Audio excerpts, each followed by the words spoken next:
Bonjour et bienvenue dans ce guide pour ma classe virtuelle au CNED. Je me présente, je suis Anas Lafia, analyste d'informatique au lycée professionnel Colbert Marseille.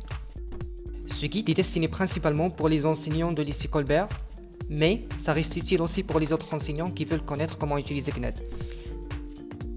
Il sera réparti en deux parties.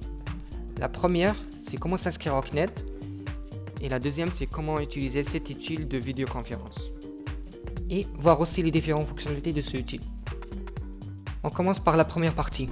Pour s'inscrire, il vous suffit de vous installer dans un des postes informatiques du lycée et vous diriger vers Firefox. Il est préférable d'utiliser Firefox puisque CNED est compatible avec son navigateur plus que Google Chrome. Vous êtes dirigé directement vers le site Atrium et vous se connectez avec vos identifiants Atrium. Et après, vous dirigez vers la barre et vers Visioconférence. Et après, vous cliquez sur CNED. Là, vous êtes dirigé directement à la page d'accueil de CNED. Si vous avez déjà un compte, vous pouvez déjà passer à la deuxième partie. Il faut que je précise ici que tous les comptes qui sont créés avant septembre 2020, ils sont supprimés. Donc, si vous avez créé un compte avant cette date, il faut que vous suivez ces étapes pour recréer un compte. Donc ici, de la page de l'accueil de CNED, vous cliquez sur créer un compte. Vous cliquez après que vous acceptez les conditions. Et là, vous remplissez le formulaire. Pour le nom d'utilisateur, vous pouvez mettre n'importe quel nom d'utilisateur que vous voulez. Et je vous recommande de mettre votre prénom plus votre nom de famille attaché. Donc pour le mot de passe, il faut que ce soit au minimum 8 caractères. Au moins un chiffre, au moins une minuscule, au moins une majuscule. Et aussi au moins un caractère non alphanumérique. Donc ce que je vous recommande et ce que je vous propose, c'est de mettre une suite de numéros ou bien de chiffres que vous connaissez déjà, suivi par CNED avec C majuscule, suivi par -6, -8 ou bien un symbole que vous allez rappeler. Pour prénom, vous faites votre prénom. Pour votre nom, vous faites pour nom de famille. Et pour académie, vous précisez bien évidemment Aix-Marseille. Pour département, on est département Bouches-du-Rhône, donc on clique sur Bouches-du-Rhône. Pour profil utilisateur, vous choisissez enseignant ou chef d'établissement. Pour votre date de naissance, vous précisez bien évidemment votre date de naissance. Pour votre adresse de courrier, il faut mettre nécessairement votre adresse académique. Donc c'est important de mettre une adresse académique puisque vous êtes des enseignants. Et aussi je note que le mail de confirmation que vous recevrez dans votre adresse mail académique peut prendre plusieurs minutes. Donc dans votre adresse de courriel, vous entrez votre adresse académique. Et pour la deuxième case courriel, vous entrez la même adresse pour confirmer. Et après, vous cliquez sur créer mon compte. Après, vous serez redirigé vers cette page qui vous dit que un mail de confirmation est envoyé dans votre boîte de mail. Vous cliquez sur continuer. Vous allez vers votre boîte mail et vous cliquez sur le lien envoyé par CNED. Après avoir cliqué sur le lien, vous serez redirigé vers cette page qui vous dit que votre enregistrement a été confirmé. Et félicitations, vous avez bien été enregistré en CNED. Donc après avoir été inscrit au CNED ou bien se connecter au CNED, vous allez au bout de la page d'accueil et vous cliquez sur classe virtuelle. Après, vous serez redirigé vers une autre page et quand vous descendez au bout de cette page, vous allez trouver 3 liens qui sont très importants. Alors le premier lien modérateur, ça appartient à vous et ça vous permet d'accéder à la classe virtuelle en tant qu'un modérateur. Le deuxième lien, ça appartient à vous aussi et ça vous permet d'accepter les participants à votre classe virtuelle.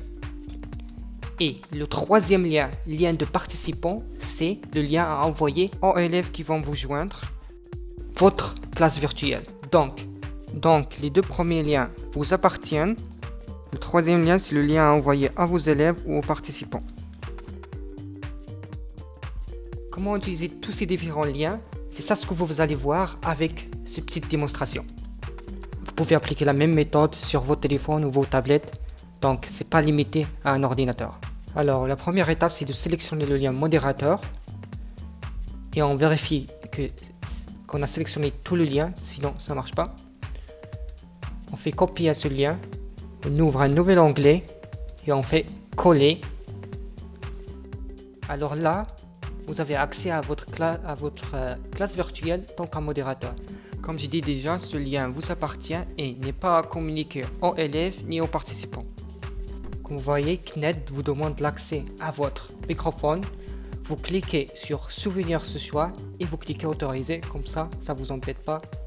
Là, vous pouvez voir avec la barre si votre micro marche et vous cliquez que oui, ça fonctionne. La même chose pour vidéo, il va vous demander l'accès à votre webcam. Vous cliquez sur souvenir le choix et vous cliquez sur autoriser. Et après, si vous pouvez voir vous-même, vous cliquez sur oui, ça fonctionne. Ici, vous pouvez choisir de cliquer sur plus tard ou bien commencer le tutoriel si vous voulez suivre le tutoriel de CNED. Là, vous êtes dans votre classe virtuelle. À ce moment-là, vous êtes tout seul. Quand vous envoyez le lien participant à vos élèves, il faut nécessairement que vous les acceptez dans le lien de salle d'attente. Sinon, l'élève ne peut pas accéder à votre classe virtuelle. Pour faire ça, on retourne vers les pages de lien de CNED.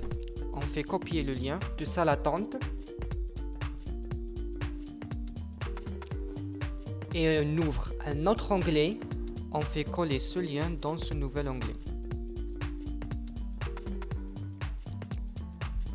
Là, on est dirigé vers la salle d'attente ou la gestion de votre classe virtuelle.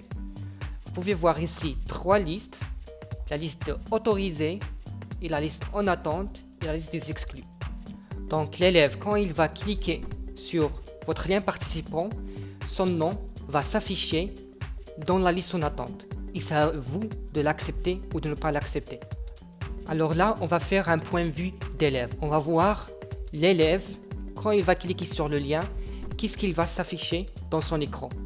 Et c'est ce qu'il faut que vous faites pour lui donner l'accès à votre classe virtuelle. On va voir quand l'élève clique sur le lien, ce qu'il va s'afficher sur son écran et ce qu'il faut faire pour lui donner l'accès à votre classe virtuelle. Donc il entre ses identifiants et s'il n'est pas déjà inscrit, il s'inscrit. Et là, on a un écran qui dit que votre demande a été transférée et qu'il doit attendre votre autorisation. De votre point de vue ou bien point enseignant, le nom d'élève doit s'afficher en attente. Parfois, si ça ne s'affiche pas, il faut que vous cliquez rafraîchir en haut de page pour qu'il s'affiche. Alors là, que vous voyez, le nom d'élève il s'affiche. Et là, j'ai le choix soit de l'autoriser, soit de le refuser, ou bien soit de l'exclure. Je clique sur autoriser pour autoriser l'élève à ma classe virtuelle. De point de vue élève, dès que vous cliquez sur autoriser, il peut accéder à votre classe virtuelle. Donc il clique sur accès pour continuer. Dès que vous avez autorisé vos élèves, vous pouvez cliquer sur l'icône de microphone pour partager votre microphone ou l'icône de vidéo pour partager votre vidéo.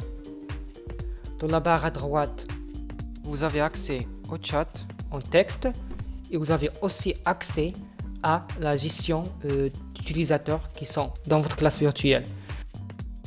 L'élève ne peut pas partager sa vidéo sauf s'il est un présentateur.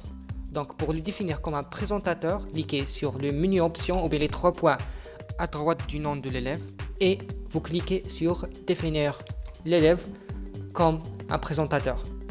Dans la section partage, vous avez aussi le choix de partager un fichier, de partager un tableau vide où vous pouvez dessiner et aussi partager votre écran. Si vous voulez partager votre écran, vous cliquez sur partage d'écran et après vous autorisez CNED à voir votre écran en sélectionnant aussi la source du partage. Donc si vous voulez partager juste une application de votre ordinateur, vous cliquez sur l'application affichée. Sinon, si vous voulez partager tout l'écran de votre ordinateur, vous cliquez sur un écran entier.